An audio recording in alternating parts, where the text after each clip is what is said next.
gee alles oor aan Jesus, niks behou ek hier vir my.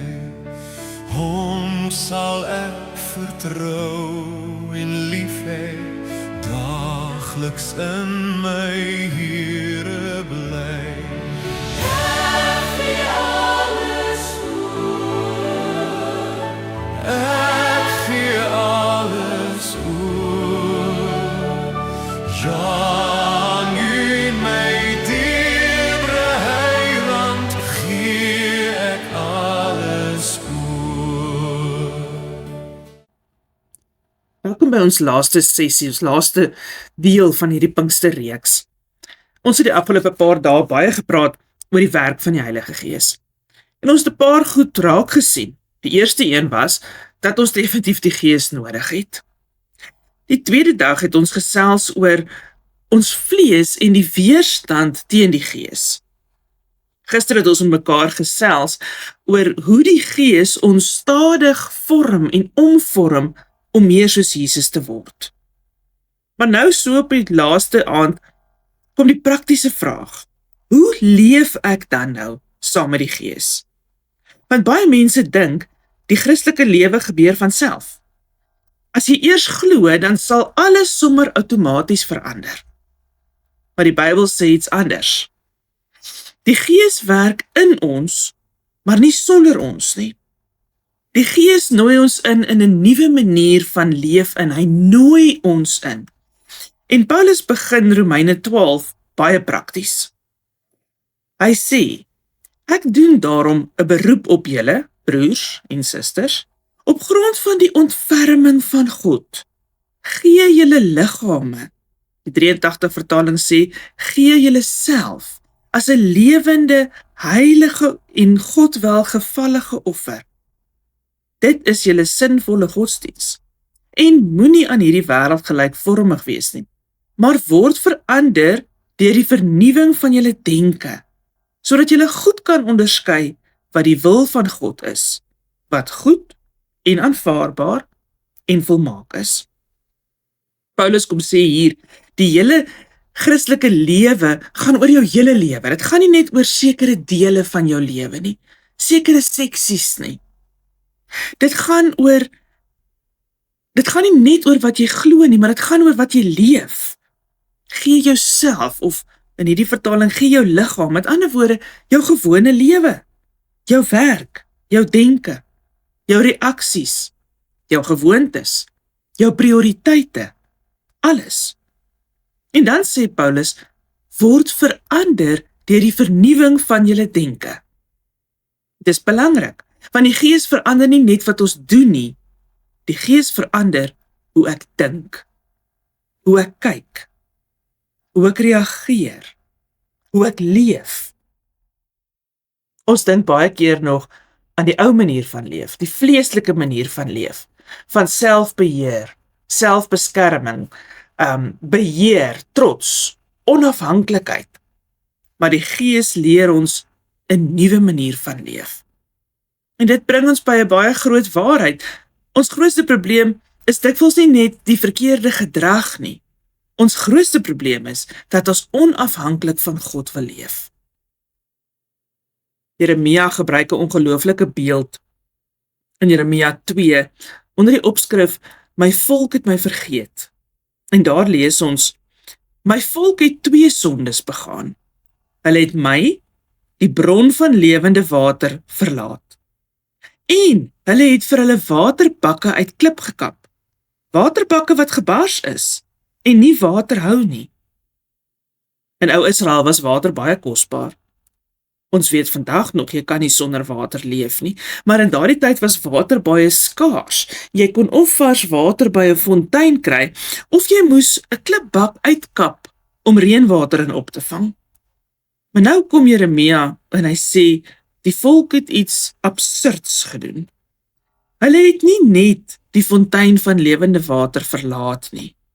Die tweede ding wat hulle gedoen het, hulle begin hulle eie waterbakke bou. En nie net waterbakke nie, gebarste waterbakke. Met ander woorde, hulle probeer lewe vind op plekke wat nie lewe kan gee nie. Dis maar die ou storie van die mensdom. Ons wil self ons lewe beheer en dra. Ek wil betekenis skep. Ek wil my sekuriteit uitbou. Ek wil besluit wat reg en verkeerd is. Ek wil my geluk beheer. Maar uiteindelik is al daardie goed soos waterbakke met krake in. My werk, my geld, my status, my prestasie, dit wat ek beheer, selfs my sukses, is goed wat nie die plek van God kan inneem nie. Dit kan nie vir my geluk, ware geluk gee nie. Wanneer dit my doelwit is, dan raak ek moeg. Dan raak ek uitgeput. Ek is leeg, onrustig. Ek kan net nie dit kry wat ek nodig het nie. Want ek en jy is nie gemaak om onafhanklik van God te leef nie. Ons het gisterand daaroor gepraat en ons het dit onafhanklike selfstandigheid genoem. Dis daardie houding wat sê, ek sal self. Ek het niemand nodig nie. Ek neem my eie besluite, ek neem beheer in my lewe, maar die Gees lei ons in 'n ander rigting. Nie na swakheid toe nie, nie na passiwiteit toe nie, maar na afhanklike selfstandigheid. Ja, ek leef, ek werk, ek neem verantwoordelikheid, maar ek weet, verseker weet, ek leef uit God se genade, uit sy krag alleen, uit sy teenwoordigheid. En wat 'n beter voorbeeld as die een wat Jesus self gebruik in Lukas 18. Laat die kindertjies na my toe kom en moet hulle nie verhinder nie, want die koninkryk van God behoort aan mense soos hulle. Amen. Ek sê vir julle, wie die koninkryk van God nie soos 'n kind ontvang nie, sal beslis nie daarin gaan nie. Dit gaan nie hier oor kinderagtigheid nie. Dit gaan oor afhanklikheid. Want 'n kind weet hoe afhanklik is hy van sy ma en sy pa. 'n Kind weet ek leef omdat iemand anders vir my sorg. Die wêreld kom leer vir ons die teenoorgestelde. Moet op my eie voete staan. Ek moet onafhanklik wees. Ek het niemand nodig nie. En tog sê Jesus, 'n lewe saam met God begin wanneer jy leer om afhanklik te leef. Iemand het geskryf, "How do you become a child again?" En die antwoord is, You have to die. You yourself have to die. En dit bring ons by nog woorde van Jesus uit Lukas 9 vers 23. As iemand agter my wil aankom, moet hy homself verloon. Elke dag sy kruis opneem en my volg. Dis sterk woorde.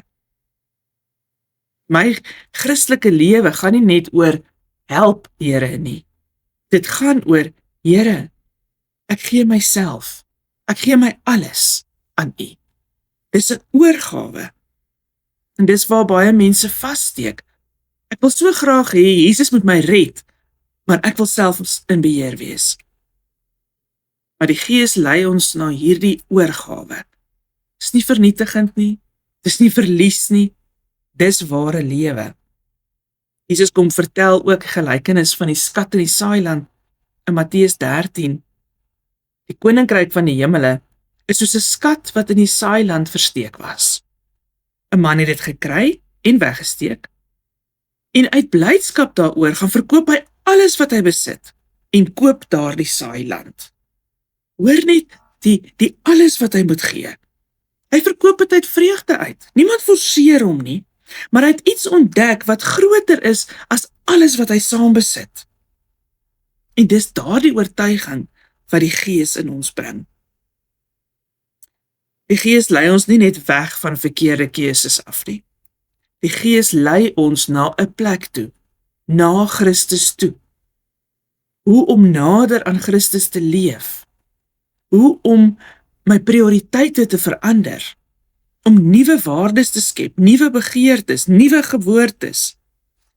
Maar, dit het ons ook gister vir mekaar gesê, hierdie vorming gebeur nie onder narkose nie. Met ander woorde, dat ek nie daarbey betrokke is nie. Mense dink, geestelike groei gebeur passief.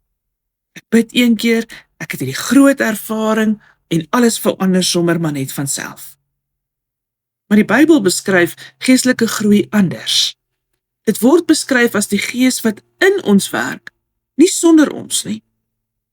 Dirkie Smit sê, die werk van die Gees is nie 'n onbewuste, geheimsinnige proses wat sommer net met ons gebeur nie.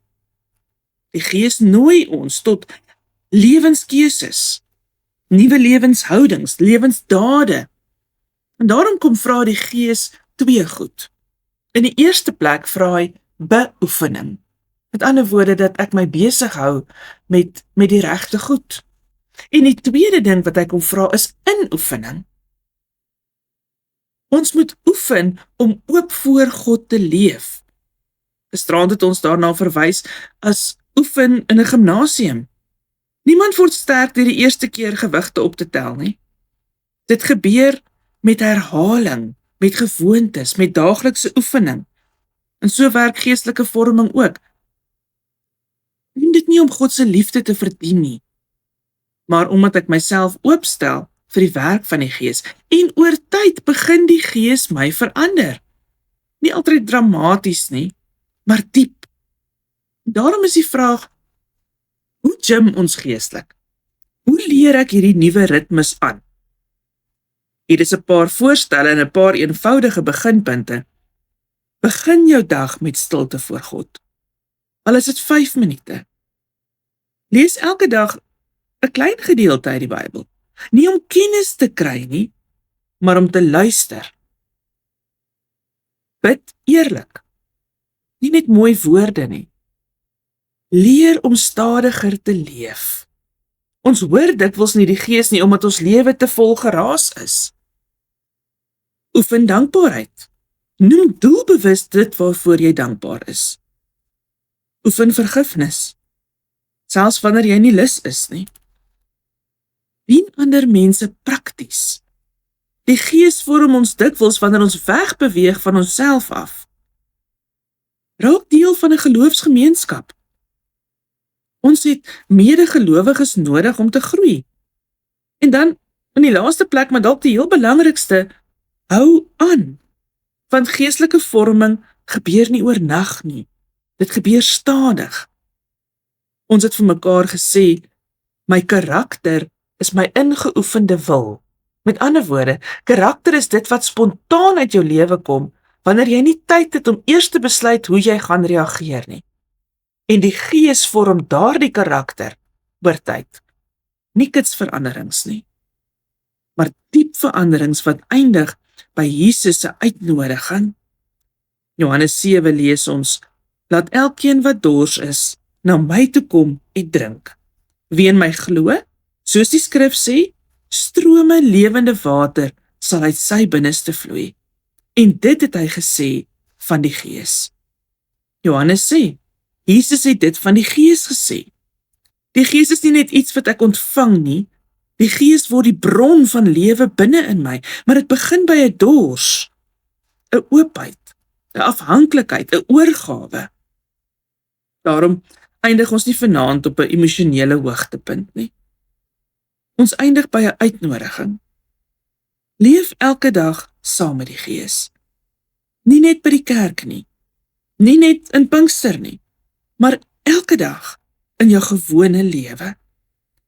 Want die grootste wonderwerk van Pinkster is nie die wind en die vuur nie. Dis gewone mense wat elke dag leer om te leef soos Jesus. Ek hoop hierdie paar byeenkomste het sommer vir jou op 'n nuwe rigting in jou gebedslewe gesit. Of jy bietjie laat dink, waar kan jy koersaanpassings maak? My gebed vir jou is dat jy gehoorsaam aan die Gees, jou sal laat lei daar waar die Here jou wil hê, en dat jy alles sal beleef wat hy vir jou beplan.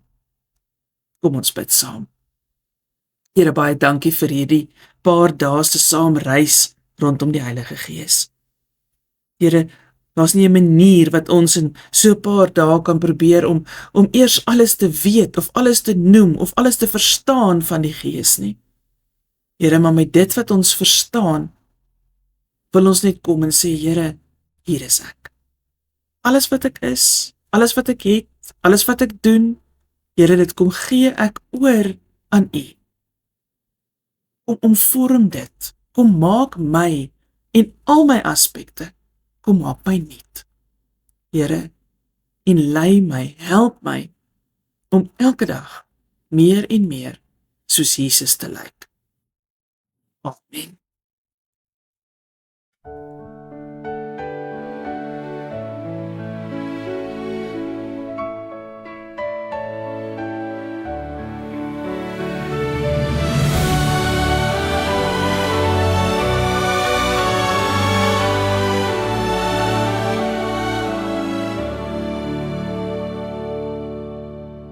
Ek gee alles oor aan Jesus, niks behou ek hier vir my. Hom sal ek vertrou en lief hê, daagliks in my Here bly.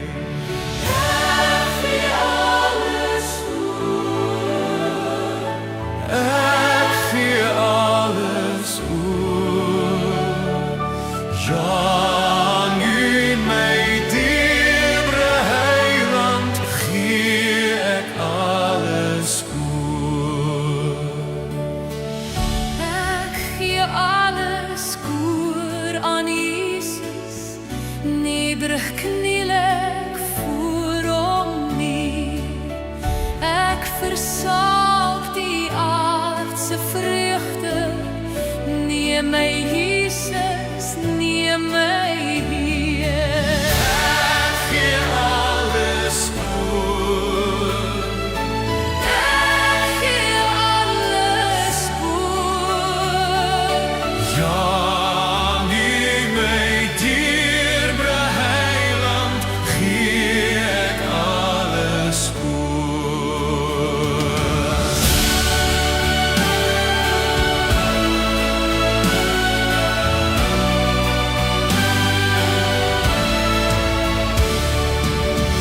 Ek gee alles oor aan Jesus, laat my tog U eie wees.